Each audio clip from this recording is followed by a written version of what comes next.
Allow me then to request all of us to be upstanding so that we can invite His Excellency the Prime Cabinet Secretary and Cabinet Secretary for Foreign Affairs to address us. Let's put our hands together for him.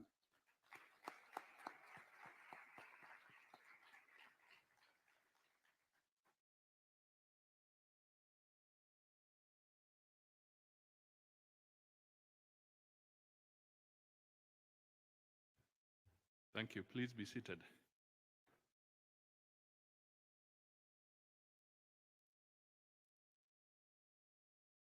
Your Excellencies, Ambassadors, High Commissioners, and Heads of Missions, my colleagues in government, our esteemed diplomats, both Kenyan and those serving in Kenya. The Principal Secretary is present, captains of industry, friends of Kenya, distinguished guests, ladies and gentlemen. It is still good morning, so hamujambo. Good morning to all of you. Perhaps before I really go forward with my statement, I know we had a moment to shake hands with all the diplomats present here, but if you do not mind, I would request as a sign of recognition, if you could all stand so that we can appreciate your presence with us today.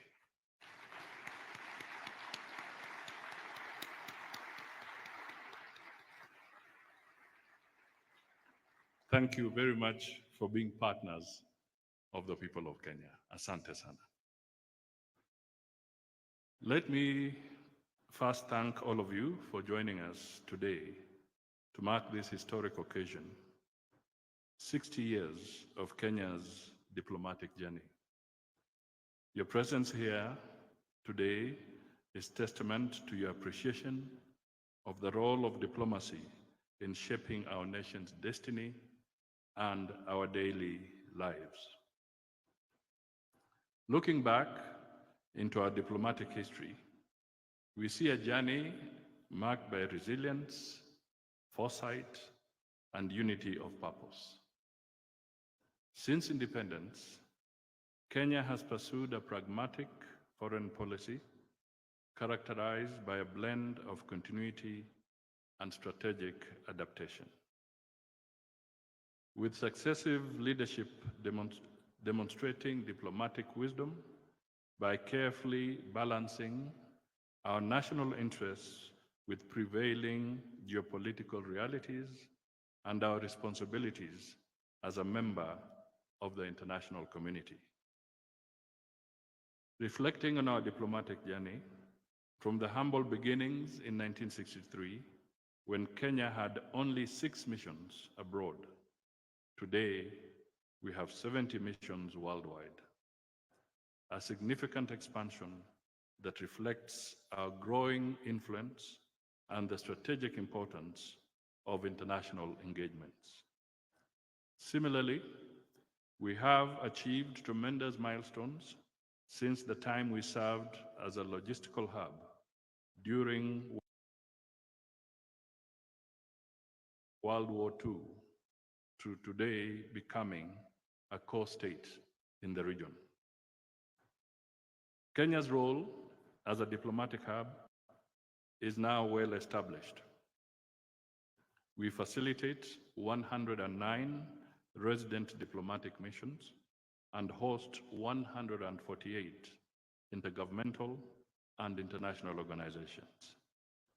Since 1972, when the United Nations General Assembly officially adopted Nairobi as the global headquarters of the United Nations Environmental Program, UNEP, Kenya has remained steadfast in promoting environmental diplomacy. In fact, our first president, Jomo Kenyatta, inaugurated UNEP's headquarters here at the KICC on 2nd October 1973. Additionally, Nairobi is today home to the United Nations office at Nairobi Union, and we are happy we have the top leadership here, which is the third largest UN Secretariat duty station after New York and Geneva. It serves as the only headquarters in Africa and the Global South. Kenya has also fortified its position as a leader and active contributor to regional integration through its membership to the East African Community, COMESA, and the African Continental Free Trade Area. We will leverage our strategic position as a regional hub to advance economic and commercial diplomacy, focusing on key sectors such as technology, agriculture, manufacturing, and tourism, aimed at creating job opportunities and drive sustainable development for all Kenyans. Nairobi has also emerged as a key financial hub in the region owing to the strategic location, backed by a strong banking and financial services sector, vibrant stock exchange, well-established infrastructure, diverse economy, and well-educated and skilled human resource. Kenya hosts regional offices of the African Development Bank, the IMF, and the World Bank's largest station outside Washington. We continue to enjoy warm diplomatic ties with many bilateral and multilateral development partners, ranging from Europe to the Americas, Asia and Pacific, Middle East, and to our continent in Africa. Just to emphasize a little more, Kenya's financial network now has a total of 552 branches in the whole of East Africa. Basically, it's the largest financial infrastructure that the region has. That is, Kenyan banks have spread out a footprint of 552 branches. Correspondingly, Nairobi also serves as the regional media hub and is home to many international media outlets. This robust media presence is a reflection of Kenya's promotion of freedom of the press and growing partnerships with the media in our country's foreign policy agenda. This is interesting for you because sometimes we are criticized that as Kenya, why did we allow people to speak about issues while in Kenya? Our constitution guarantees freedom of expression. In fact, perhaps the biggest recipient of criticism from the media is actually Kenya itself. The president is always receiving a fair share of the pounding from the media, but one thing is clear: we have to protect the freedom of the media as part of our foreign policy. Remarkably, today's celebration is a culmination of a diplomatic journey that has progressively enhanced inclusiveness, cooperation, partnerships, and shared goals with a range of non-state actors, including the private sector, civil society organizations, the youth, women, faith and faith-based organizations, among others. We continue to uphold the core principles of our foreign policy, among them Pan-Africanism, regionalism, humanitarianism, good neighborliness, and non-interference. Accordingly, Kenya remains a champion of African affairs and is committed to African Union's Agenda 2063 and collective security solutions. Over decades, Kenya has maintained its impeccable record in humanitarian support, including refugee welfare, peace, and security initiatives regionally and globally. Indeed, Kenya's commitment to strengthen this leadership role is demonstrated by its candidature for the African Union Commission chairperson. Kenya has fronted one of its sons, the Right Honorable Raila Amolo Odinga, as the country's candidate. We thank the Honorable Raila for graciously, and I think he'll be here in a short while, joining us in this historic celebration of our 60 years diplomatic journey. As the African Union candidates' public debate, dubbed Mujadala Africaneers, having been scheduled for 13th December 2024 at the AU headquarters, we wish the Honorable Raila the very best. We have no doubt that his Pan-African credentials and leadership experience will immensely contribute to the continent's shared prosperity and champion the causes of peace, unity, and development across Africa and beyond. Our national values are the bedrock of our value system in diplomatic engagements. These include patriotism, good governance, a corruption-free foreign policy, a commitment to human rights, and rejection of human trafficking, money laundering, and other forms of transnational organized crime. A notable climax of today's events is the launch of Kenya's Foreign Policy 2024, which we have done, and it shall also be made available to you all, which is the outcome of extensive stakeholder engagement on the review of the 2014 Foreign Policy document. The revised policy document is a bold, people-centered, and forward-looking framework designed to address contemporary global dynamics in a rapidly mutating global environment. Certainly, challenges such as climate change, global health crisis, digital transformation, and evolving geopolitical dynamics will continue to shape our posture, calling for a more adaptive and strategic approach. Today, I am honored and indeed delighted to represent His Excellency President William Ruto in launching the reviewed Kenya Foreign Policy, a document that reflects the evolving priorities of our nation as we prepare with optimism for the opportunities and challenges of the next 60 years and beyond. To ensure broad stakeholder reach, we undertake to translate the policy into Kiswahili and embark on a nationwide public awareness campaign dubbed Foreign Policy Mashinani.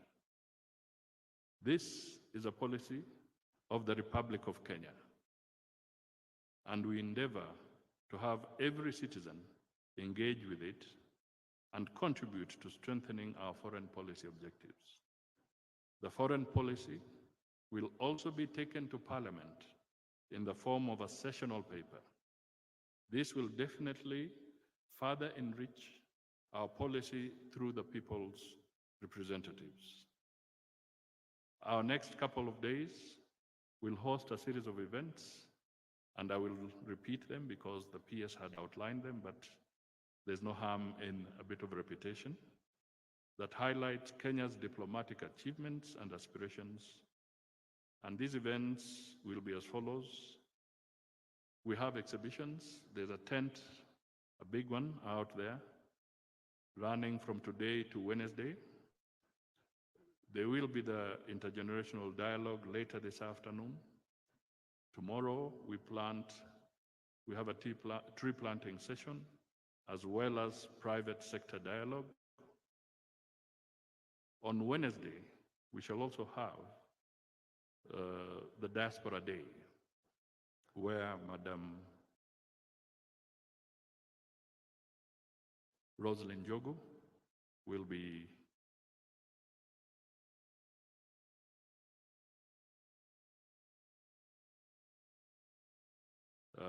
leading us. And on Friday, as Singoi said, we shall unveil the photo gallery and launch the Foreign Service Academy as a state agency at Uhuru Gardens. We will then conclude on Saturday, and I would like to call those of you who are agile and flexible to join us in a high-altitude run at the Great Chepsaita Cross Country in Eldoret.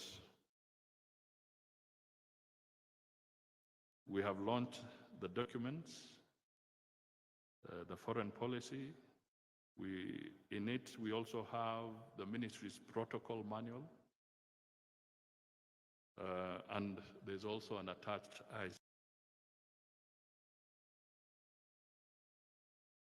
ICT policy. I would like to applaud our Foreign Service officers and government colleagues who have contributed to the admirable trajectory of Kenya's diplomatic journey in the past 60 years. I am also impressed by the contributions of our young Foreign Service staff to the events that have been lined up in our celebrations. Before I conclude, may I pay tribute to former Foreign Affairs ministers and staff on whose shoulders we are standing to continue advancing our foreign policy.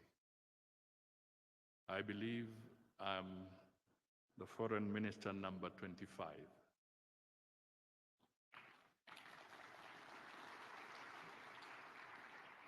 But there have been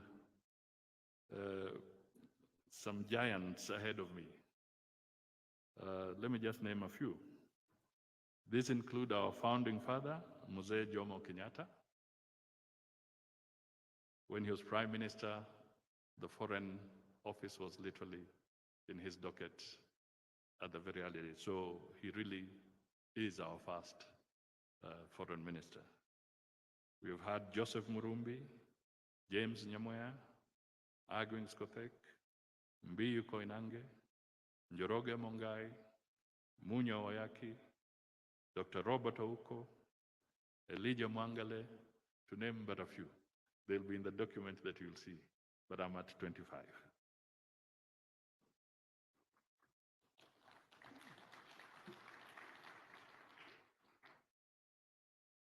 Kenya's diplomatic journey is a story of hope, resilience, and vision.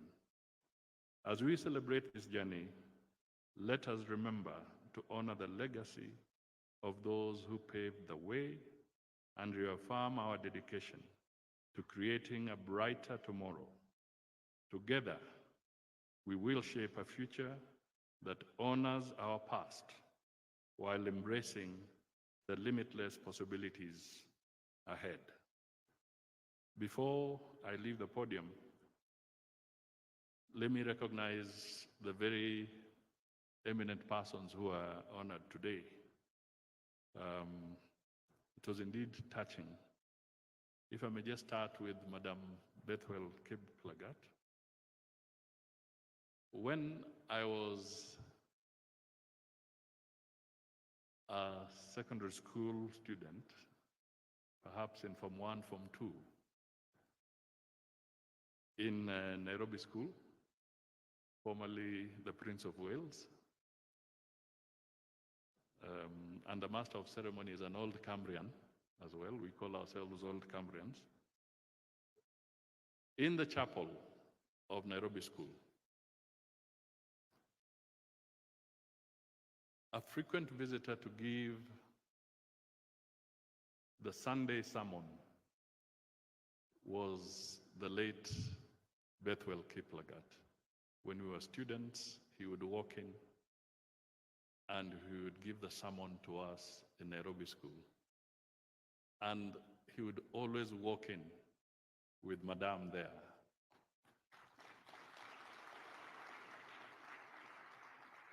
To give us the service and the sermon, and also to mentor us in many different ways. So, Madame, I know you have always regarded me as one of your sons. I hope the young man next to you does not feel too bad about it. Thank you so much for being here with us. Today, as we stand here, I saw the General Opande, and earlier on, before I came into this podium, into this hall, I made a call to Namibia, where they have just concluded their elections, and I spoke to Madam Nandi Ndaitwo. She has just been elected as the president of Namibia.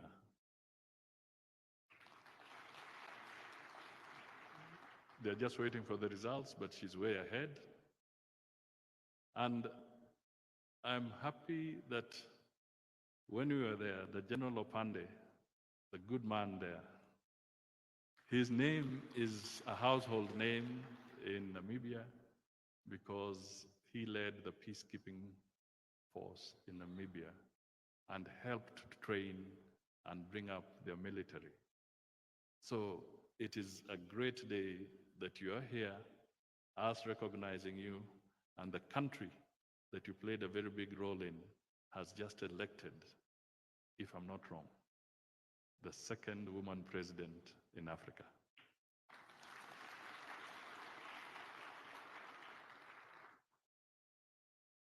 We were with Mutaura in Arusha, celebrating the 25th anniversary of the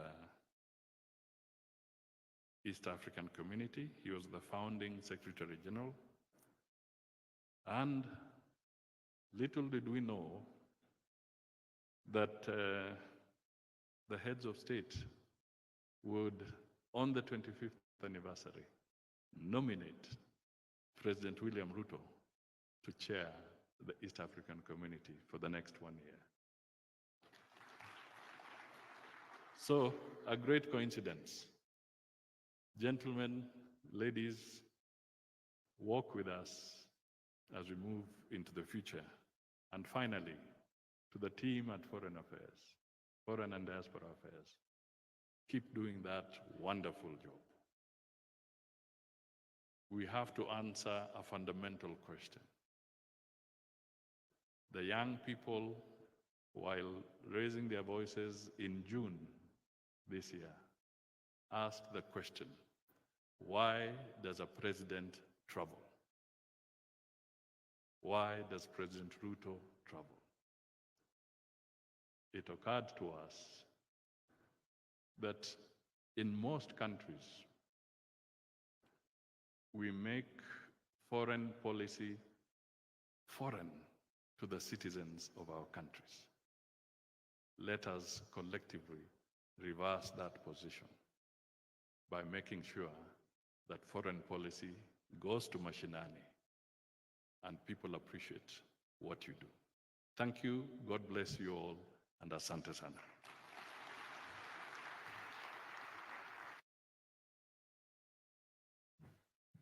Round of applause.